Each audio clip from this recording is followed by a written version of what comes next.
Meet Justin Fox, a young man full of life, love, and energy. Fox's passion lies in hunting, fishing, and just enjoying life in the country. July 23, 2016 was just one of those typical summer days for Fox and his friends, driving through the country, heading to the local horse farm. Justin's best friend Kyle Smith was driving that day, while Justin's girlfriend at the time, Josie, sat in the back seat. They had no idea that their entire lives were about to change dramatically. Fox's mother recalls the first time she saw her son after the horrific accident that nearly killed him. His pupil was just completely blown and did not look good at all. And, then they made me go out real quick because they said they were losing him. Fox was thrown out of the Blazer that his friend was driving during the accident and suffered traumatic brain injuries. Fox was in a coma for 3 months and had to learn to walk, talk, eat, and drink again. His family says during those 3 months they had no idea if he would ever survive the injuries. They specifically told me if we didn't put him on, they call it an artificial lung. They said if we don't put him on this, he's not going to make it another 2 hours. James Lazarowicz slammed into the back of the vehicle carrying Justin Fox and his friends. According to family and friends of Fox, this was not an ordinary accident.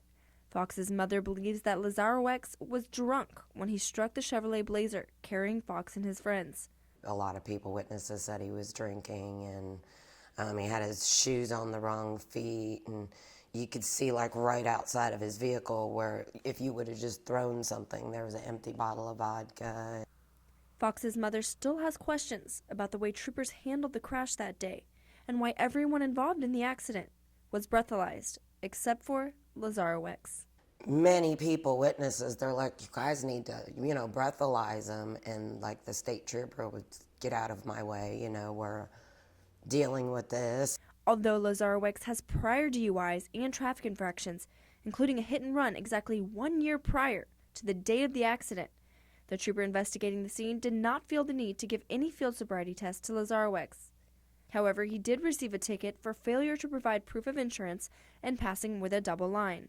Now, as you can see behind me, the speed limit is 60 miles per hour. However, during the time of the accident, the man who caused the crash was driving upward speeds of 100 miles per hour in a no passing zone. When I tried to reach out to Lazarowicz, he declined to comment about the accident. Public Affairs Officer for the Highway Patrol says he believes the trooper investigating the accident did the right thing. They have to take and deal on facts, and in this case, that's what I understand. I believe that the trooper, approached the thing in the proper protocol of how to control as far as our policies and state statute. Lieutenant Reardon says there was no reason to suspect DUI. There were no DUI charges because the trooper never developed probable cause that a DUI charge, that alcohol or drugs was,